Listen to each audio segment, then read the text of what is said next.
जे जुनं VT station आता छत्रपती शिवाजी महाराज टर्मिनस याचा एक अतिशय भव्य पुनर्विकासाचा प्रकल्प सुरू आहे।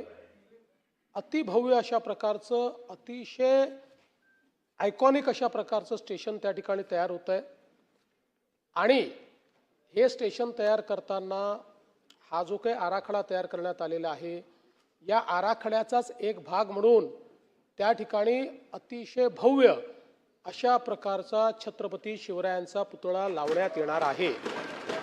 दुसरा विषय जो आपण मांडला जगन्नाथ नाना शंकर शेठ ज्यांचं मुंबईच्या जडणघडणीमध्ये खूप महत्त्वाचा वाटा आहे आणि म्हणून मागच्याच काळामध्ये जेव्हा शिंदे साहेब हे मुख्यमंत्री होते त्यावेळी महाराष्ट्राच्या मंत्रिमंडळाने या संदर्भातला प्रस्ताव की त्यांचं नाव हे मुंबई सेंट्रल जे काही स्टेशन आहे त्याला द्यावं असा प्रस्ताव तयार केला, तो मान्य केला, त्याची प्रक्रिया पूर्ण केली आणि तो केंद्र सरकारकडे आपण पाठवलेला आहे। तो तिथे अंतिम निर्णयाकरता प्रलंबित आहे, त्याचा पाठपुरावा करण्यात येईल।